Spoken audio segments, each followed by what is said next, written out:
अस्सलामुअलैकुम everyone, welcome to my YouTube channel शानवांग one shot F. कैसे हो आप सब? उम्मीद करती हूँ कि आप सब बहुत ज़्यादा अच्छे होंगे। तो चलिए स्टार्ट करते हैं हमारे न्यू पार्ट को। उस पार्ट में हमने देखा था कि वांग जी अपने रूम में चला गया था सोने के लिए। जब वो अपने रूम में जाता है तब उसे बहुत ज़्यादा अजीब फील होता है। उसे वो सब कुछ याद आ रहा था जो सब कुछ वींग ने उसके साथ अभी अभी रात को किया है। वो याद करके है वांग जी अपनी कानों पर हाथ रखते हुए कहा, नहीं नहीं नहीं, उसने मेरी वर्जिनिटी नहीं लिया है। बस बस हम दोनों के बीच वो हुआ है। उसने अभी तक मुझे वो नहीं किया, उसने मार्क भी नहीं किया। सो मुझे इतना घबराने की ज़रूरत बिल्कुल नहीं है। मैं इतना क्यों घबरा रहा हूँ? मुझे नहीं घबराना है। ये बोलकर वांग जी अपने बेड पर सो गया। ब्लैंकेट को अपनी फेस पर कवर करते हुए उसने कहा, नहीं, हम दोनों के बीच ऐसा कुछ नहीं हुआ, कुछ भी नहीं हुआ। भूल जा वांग जी, ये सब कुछ भूल जा जो सब कुछ आज रात को हुआ। ये तेरा काम है, बस सब सिर्फ इसे काम समझ के सब कुछ भूल जा। वांग जी अपनी फेस को कवर करते हुए सो गया। सीन कट होता है। सुबह सुबह विंग की आँख खुलती है। जब विंग की आँख खुलती है तब उसके सिर में बहुत ज़्यादा पेन फील हो रहे थे। विंग ने अपने आसपास देखा। उसने देखा कि उसका बेड बिल्कुल ठीक है। वो ठीक ठाक होकर उठ गया। उसे रात की सारी बातें याद थी और याद भी आ गया था वो नशे में वांग जी के साथ कैसे कैसे बिहेव कर रहा था सब कुछ। और उसे याद करने के बाद विंग एक बार स्माइल करते हुए कहा, लानजान सिर्फ मेरा है, सिर्फ और सिर्फ मेरा। ये बोलकर ही वो इतरा रहा था। वो फ्रेश होता है। फ्रेश होने के बाद वो नीचे आता है। जब वो नीचे आता है तब उसने देखा कि वांग जी शुयांग से बात कर रहा था।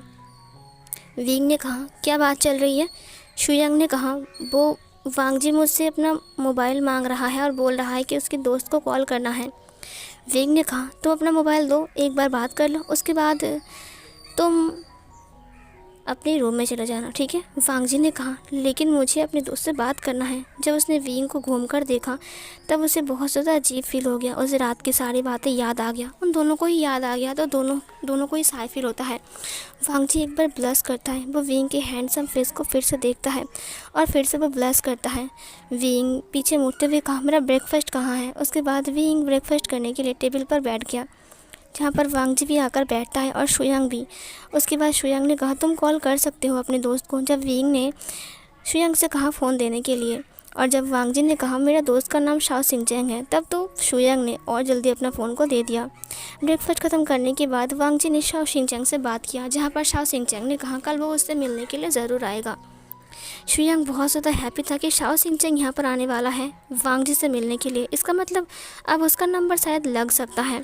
लेकिन क्या शाओ सिंचेंग शुयांग को एक्सेप्ट करेगा, जबकि उसे पता है कि वो एक माफिया गैंगस्टर के लीडर का असिस्टेंट है। जहाँ पर विंग शुयांग से बात कर रहा था और वांग जी बाहर शाओ सिंचेंग से कॉल में बात कर रहा था गार्डन में। विंग ने कहा, तुमने वो फाइल देखे? शुयांग ने कहा, हाँ, फाइल्स मैंने देखे। आपकी डैड की और मॉम की मौत का वजह कुछ और नहीं, उन्हें बस एक्सीडेंट दिखाया गया था। वो कुछ एक्सीडेंट नहीं था, उन्हें पहले मारा गया। उसके बाद विंग ने कहा, आज से 20 साल पहले की अगर तुम पोस्टमार्टम को मेरे सामने लेकर आओगे तो शायद।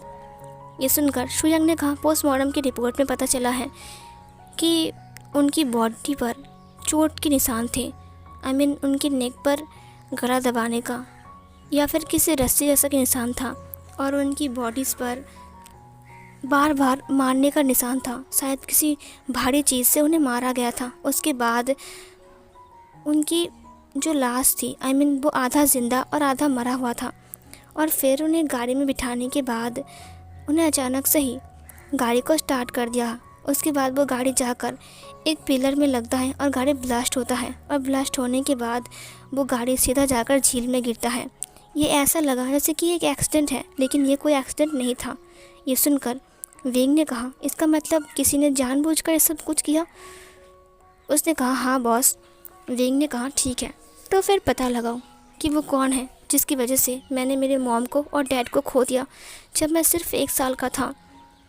शुयांग ने कहा, तब फादर उस टाइम आपको लेकर घर में वेट कर रहे थे, लेकिन आपकी मॉम डैड घर नहीं पहुँचे। वो 5 दिन से गायब थे। उन्हें बहुत ढूंढा गया लेकिन वो नहीं मिले। मैं आपसे 3 साल का बड़ा हूँ। मैं तब सिर्फ 4 साल का था। मैं आपके पास बैठा हुआ था, मुझे अच्छे से याद है कि एक इंसान आया और फादर से बात किया, लेकिन मुझे उसका फेस याद नहीं आ रहा है। वेंग ने कहा, शुयांग याद करो, वो इंसान कौन था? शुयांग ने कहा, लेकिन मैं काफ़ी टाइम से याद करने की कोशिश कर रहा हूँ, लेकिन मुझे कुछ भी याद नहीं आ रहा है। ये सुनकर उसने कहा, तुम्हारे फादर को बुलाने के बाद उसने क्या कहा? शुयांग ने कहा, मुझे बस इतना याद है कि उसे बहुत ज़्यादा चोट पहुंची थी, उसके सिर से ब्लड आ रहा था और वो बहुत ज़्यादा रो रहा था। उसने कहा कि मिस्टर वी को और मिसेस वी को उन्होंने मार डाला है। उन्होंने किसी का नाम बताया, लेकिन उसका नाम मुझे याद नहीं आ रहा है। विंग ने कहा, याद करो, उसका नाम याद करो। उसने कहा, मुझे याद नहीं आ रहा है, उसका नाम क्या है, मुझे याद बिल्कुल भी नहीं आ रहा है। उसने कहा, ठीक है, कोई बात नहीं, तुम्हें जब याद आए तब मुझे प्लीज़ बताना। शुयांग ने कहा, हाँ। उसके बाद उस इंसान ने अपना दम तोड़ दिया और फिर फादर आपको और मुझे लेकर बहुत दूर चले गए, जहाँ पर उन्होंने हम दोनों को बोर्डिंग में भेज दिया। जब हम बड़े बड़े हो गए तब उन्हें बोर्डिंग में भेजने के बाद उन्होंने इस केस को इन्वेस्टिगेट करने के बारे में सोचा, जबकि वो माफिया वर्ल्ड में थे। लेकिन मुझे बहुत अजीब लगा, उनकी एक्सीडेंट अचानक कैसे हो गई? विंग ने कहा, सिर्फ 16 साल का था मैं जब अंकल की एक्सीडेंट हो गई। उसके बाद मैं माफिया वर्ल्ड में आया, जिन ग्वांग शाओ की हाथ पकड़ के। जिन ग्वांग शाओ ने मुझे प्रॉमिस किया था कि किसने मेरे मॉम डैड को मारा है वो मुझे हेल्प करेंगे, लेकिन फिर उन्होंने मुझे। फिर ये सुनकर शुयांग ने कहा, मुझे लगता है कि हमसे कुछ गलती हो रहा है। हो सकता है कि खूनी हमारे सामने है, लेकिन हम उसे पहचान नहीं पा रहे हैं। विंग ने कहा, वो जो कोई भी है, लेकिन मैं उसे ढूंढ कर रहूँगा, और जब तक मैं उसे नहीं ढूंढूंगा तब तक मुझे शांति नहीं मिलेगी। मुझे शांति बिल्कुल नहीं मिलेगी। उसने वांग जी को देखा जो कि अंदर आ रहा था। शुयांग ने कहा, तुमसे बात हो गया तुम्हारा दोस्त का? उसने कहा, हाँ हो गया है। शुयांग ने अपनी फ़ोन को लेते हुए कहा, दिखाओ मुझे। शुयांग ने कहा, तुमने नंबर डिलीट क्यों किया? विंग वांग जी को घूर रहा था। वांग जी ने कहा, क्यों, मैंने बात कर लिया और डिलीट कर दिया। विंग ने कहा, तुम डिलीट नहीं कर सकते हो, हमें भी चेक करना है कि तुम किससे बात कर रहे हो। वांग जी ने कहा, लेकिन आपने पहले नहीं बताया ना मुझे, इस बार अगली बार मैं डिलीट नहीं करूँगा। शुयांग ने कहा, तुमने डिलीट क्यों किया, मुझे नंबर नहीं मिले। विंग ने उसे घूर कर देखा। शुयांग ने कहा, check check check check check करने के लिए कि वो शाओ सिंचैंग था कि कोई और था। विंग ने कहा, ओ अच्छा। सीन कट होता है। इधर जो वांग जी था वो अपने रूम में था और उसे वो सारी बातें भी याद आ रही थी, विंग के साथ बिताया हुआ वो सारी बातें। इधर जो विंग था वो अपनी लैपटॉप में काम कर रहा था। उसने वांग जी की रूम की तरफ देखा जिसका दरवाज़ा खुला हुआ था और वो बालकनी में खड़ा था। वांग जी जो कि था वो सिर्फ एक शर्ट पहना हुआ था, वाइट कलर का शर्ट। उसकी थाइस से लेकर पूरी जो उसका लेग था दिखाई दे रहा था। उसका एक बटन खुला हुआ था जिससे उसका चेस्ट आधा रिवील था। वांग जी अभी भी नहाकर बाहर आया है और बालकनी में अपने बालों को सुखा रहा था, जबकि उसके बाल थोड़े से लॉन्ग थे। विंग ने उसे देखते हुए अपने लिप्स को बाइट करते हुए कहा, ओह ये लड़का एक दिन मेरी जान लेकर छोड़ेगा। जब तक मेरी जान नहीं लेगा तब तक ये शांति से नहीं बैठेगा। उसने अपने लैपटॉप को बंद कर दिया और बंद करने के बाद वो धीरे धीरे करके वांग जी के रूम की तरफ बढ़ने लगा। वो वांग जी के रूम के अंदर आ गया जहाँ पर वांग जी बालकनी में था। अचानक वांग जी ने अपने कानों के पास किसी की वॉइस को फील किया, लान सान तुम बहुत ज़्यादा हॉट लग रहे हो। ये सुनकर वांग जी की आंखें बड़ी बड़ी हो गई। वो हिलने गया, लेकिन अचानक से किसी ने उसे जकड़ लिया। जकड़ने के बाद उसके नेक के पास वो अपनी नोज़ को ले जाकर उसे स्मेल करने लगता है। वांग जी बार बार हिलने की कोशिश करता है, लेकिन वो हिल नहीं पा रहा था। वो हमारा विंग था। विंग उसके नेक को अपनी नोज़ से रब करते हुए कहा, सच में तुम्हें जितना देखता हूँ उतना हैरान होता हूँ कि तुम इतने हॉट कैसे हो सकते हो। तुम्हें याद है कल रात तुम मेरे पास थे, लेकिन तुम वहाँ से चले क्यों आए? पता है सुबह उठने के बाद तुम्हें देखने का बहुत मन कर रहा था मेरी बाहों में। अगर तुम होते सुबह सुबह तो पता है मैं तुम्हें कितना प्यार करता। वांग जी बहुत घबराते हुए कहा, विंग। विंग ने उसे अपनी तरफ टर्न किया। उसने उसकी चेस्ट को देखते हुए कहा, ये। उसने उसकी लिप्स को टच किया। उसने कहा, और ये पता है ये दोनों मुझे अट्रैक्ट कर रहा है। वांग जी ने अपनी आंखों को नीचे कर लिया। वांग जी विंग की सामने बिल्कुल एक पपी की तरह लग रहा था, क्यूट सा पपी। विंग ने उसकी फेस को पकड़ लिया और अपनी तरफ घुमाते हुए कहा, तुम बहुत शर्माते हो but I like it. Wang Ji Wing को देखने लगा। विंग की आंखों में उसे अजीब सा चीज़ नज़र आ रहा था। वांग जी ने कहा, तुम क्या चाहते हो? अभी तो रात भी नहीं हुआ है ना, और अभी मेरा डांस करने का वक्त भी नहीं है और तुम ड्रिंक भी नहीं करते हो। तो फिर विंग ने कहा, तुम भूल गए हो कि एग्रीमेंट में क्या लिखा हुआ था।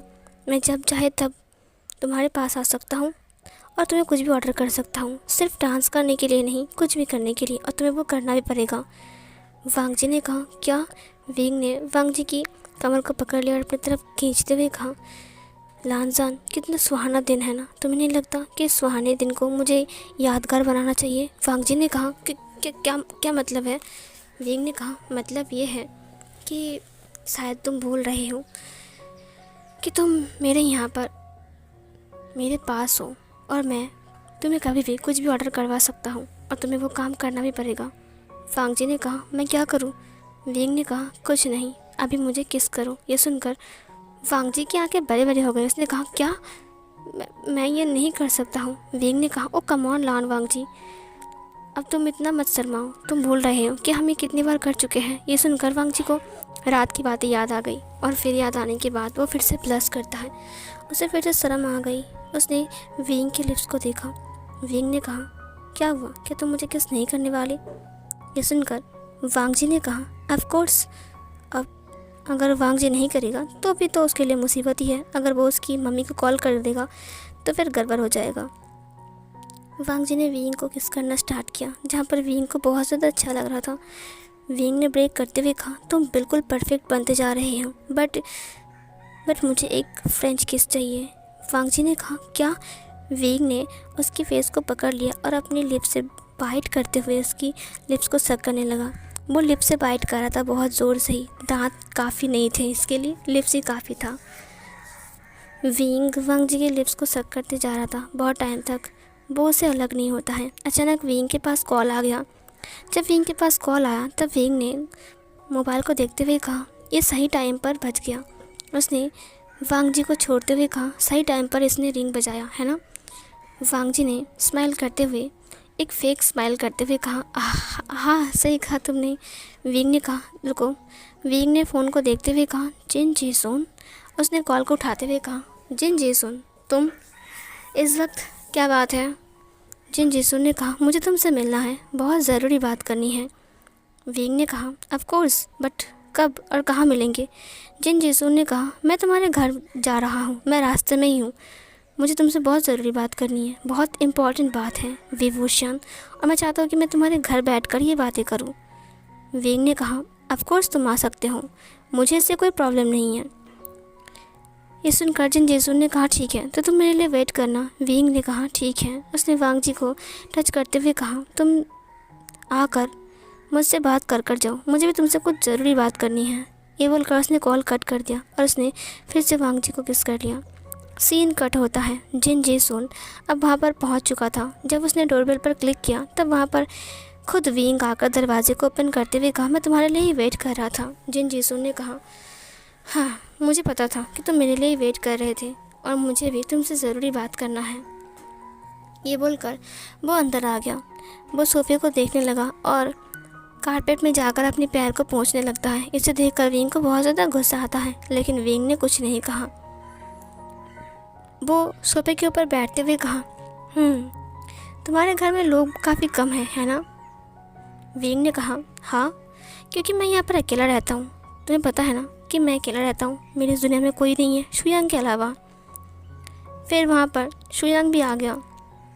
शुयांग जो कि था वो विंग के पीछे खड़ा हो गया। विंग नीचे बैठ गया, सोफे के ऊपर बैठ गया। विंग ने कहा, बताओ तुम्हें क्या ज़रूरी बात करनी है? जिन जिसुन ने कहा, ज़रूरी बात यह है कि मेरी बहन यहाँ पर आकर खुश तो रहेगी ना, मैं ये देखने के लिए आया था। विंग ने कहा, सिर्फ ये देखने के लिए तुम यहाँ पर आए थे? फिर तब शुयांग ने कहा, ज़रूर इसके दिमाग में कुछ खिचड़ी पक रहा है। ये देखने के लिए वो यहाँ पर क्यों आएगा, जबकि वो उसे पता है कि विंग का घर कैसा है और विंग उसे कैसे रखेगा। तभी विंग ने कहा, तुम्हें कोई ज़रूरत नहीं था। अगर तुम मुझे वीडियो कॉल करते तो मैं तुम्हें पूरे घर को दिखा देता। इतनी मेहनत करके यहाँ तक आना। जिन जिसुन ने कहा, सिर्फ उसके लिए नहीं, मैंने एक बात भी सुना, उसके लिए भी यहाँ पर आया हूँ। ये सुनकर विंग ने कहा, तुमने क्या बात सुना? जिन जिसुन ने कहा, क्या तुम मुझे खुद बताओगे या फिर मैं ही तुम्हें बताऊँ? विंग ने कहा, मुझे कुछ समझ में नहीं आ रहा है, चलो तुम ही बता दो। जिन जिसुन ने कहा, मैंने सुना है कि तुम एक खूबसूरत सी हॉट सी ओमेगा को अपने पास रखे हो। ये सुनकर विंग चौंक गया। उसने कहा, क्या? विंग ने अपने माइंड में कहा, इसे किसने बताया कि मैं एक ओमेगा को यहाँ पर लेकर आया हूँ? उसने कहा, तुम्हें कैसे पता चला? जिन जिसून ने कहा, हाँ, तुम भूल रहे हो कि मेरी आँख बाज की तरह है और मेरी आँख के नीचे क्या हो रहा है, क्या नहीं हो रहा है, और तुम क्या कर रहे हो, क्या नहीं कर रहे हो, वो सब कुछ खबर मुझे मिल जाता है। और रही बात उस ओमेगा की, तुम उसे अपने पास रख सकते हो, मुझे इससे कोई प्रॉब्लम नहीं है, लेकिन मेरी बहन के आने तक, उसके बाद तुम कोई ओमेगा अपने पास नहीं रख सकते हो। विंग ने कहा, ऐसा क्या? जिन जिसू ने कहा, देखो, हम माफिया से हैं, तो माफिया ओमेगा के साथ रह सकता है, ओमेगा के साथ मज़े कर सकता है, उनके साथ घूमने जा सकता है, लेकिन जब उनकी शादी हो जाती है तो मुझे लगता है कि उनकी वाइफ की बात ही उसे मानना चाहिए। तुम क्या कहते हो विभूषण? विंग ने कहा, ऑफ कोर्स, बट अभी तक मेरी शादी नहीं हुई है। जिन जिसू ने कहा, हाँ, और तुम्हें बहुत ज़्यादा चुल मची है, तुम्हें अभी से ही बेड शेयर करने के लिए एक ओमेगा चाहिए, जबकि अभी तक तुम्हारी शादी नहीं हुई है। विंग ने हंसते हुए कहा, तो तुम्हें क्या लगता है कि मैं ऐसे सिंगल रहूँगा?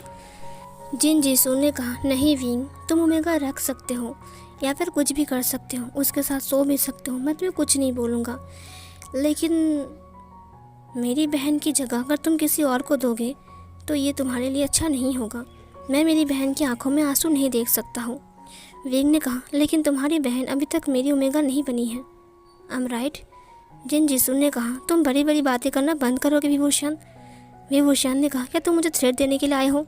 जिन जिसू ने कहा, हाँ, यही समझो, तुम हमारे दया में जी रहे हो, हम तुम्हारे ऊपर दया किया था, इसीलिए तुम यहाँ पर माफिया वर्ल्ड में जी रहे हो। तुमने माफिया वर्ल्ड में कदम रखा था, तब तुम्हारे पास कोई भी नहीं था, तुम्हें अपना बदला चाहिए अपनी डैड की मौत का, और मेरे फादर ने तुम्हारा हेल्प किया, बहुत ज़्यादा हेल्प किया, तुम्हें इतने पैसे दिया, इतना गाड़ी, इतने गार्ड्स, इतने सब कुछ दिया, तुम्हें मुनाफा मिला, इतना बड़ा घर दिया।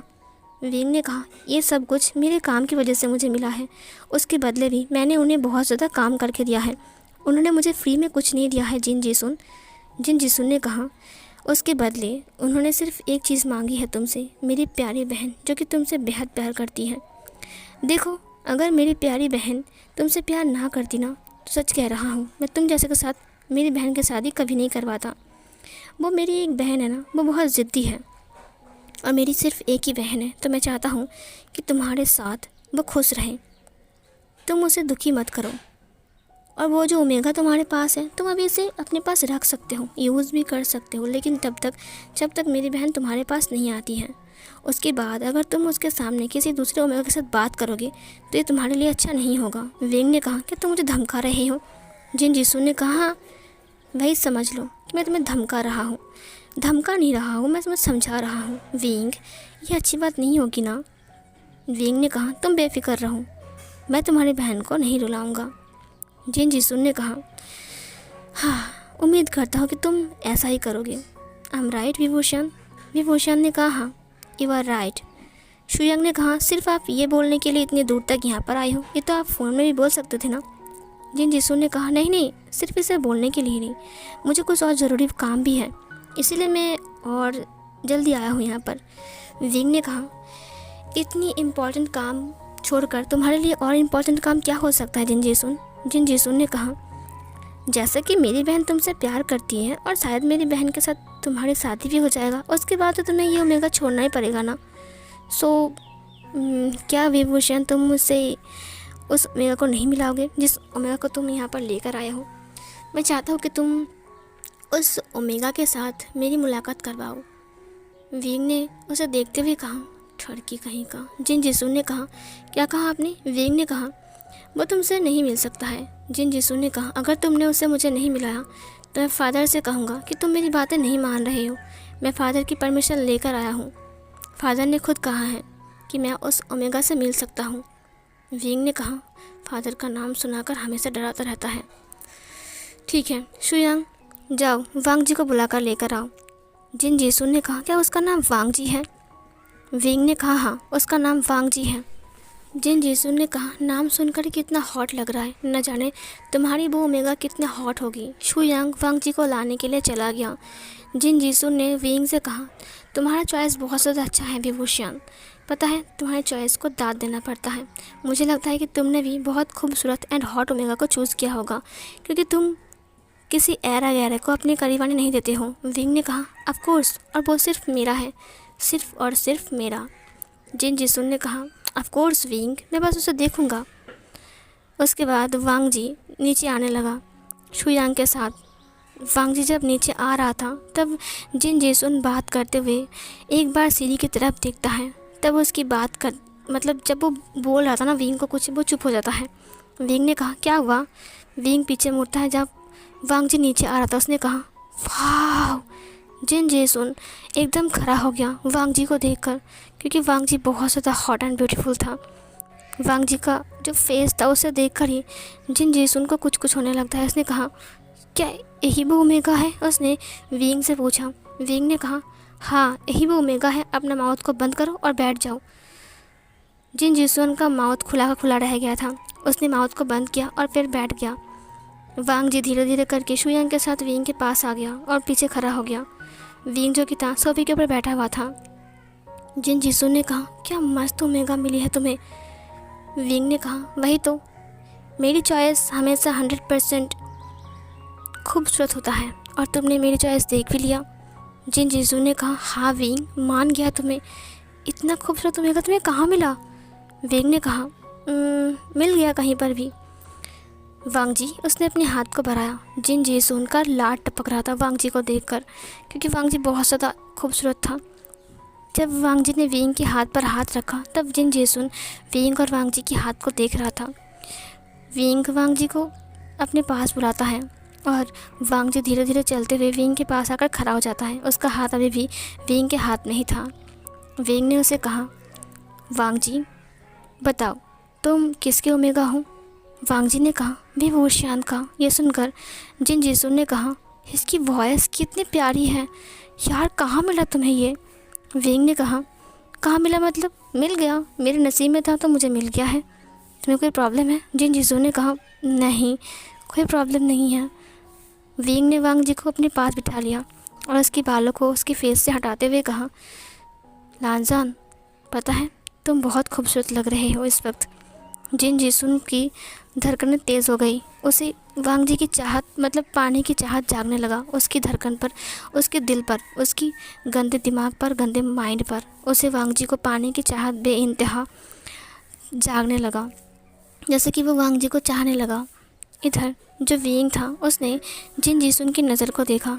उसकी नज़र को देखते ही वो समझ गया कि जिन जिसुन अभी भूखा भेड़िए की तरह वांग जी की तरफ देख रहा है, जैसे कि वो वांग जी को अभी चाहने लगा और उसे पाने की कोशिश करेगा। फिर जिन जिसुन ने कहा विंग बुरा ना मानो तो एक बात कहूँ। विंग ने कहा ऑफ कोर्स कहूँ, मैं बुरा क्यों मानूंगा? जिन जिसुन ने कहा देखो जो चीज़ मेरी है वो चीज़ तुम्हारी है और जो चीज़ तुम्हारी है वो चीज़। तभी विंग ने कहा हा नहीं नहीं, जो चीज़ तुम्हारी है वो चीज़ तुम्हारी है और जो चीज़ मेरी है वो चीज़ मेरी है। मैंने कभी ये बात तो नहीं कहा था ना तुम्हें कि तुम्हारी चीज़ मेरी है और मेरी चीज़ तुम्हारी है। जिन जिसुन ने कहा आप बस एक रात के लिए। वांग जी उसे देखने लगा। एक रात के लिए मतलब? वांग जी ने अपने माइंड में कहा क्या विंग अब एक रात के लिए मुझे इसके पास भेजने वाला है? सो फिर गाइस ये वाला पार्ट यहीं पर ही एंड होता है।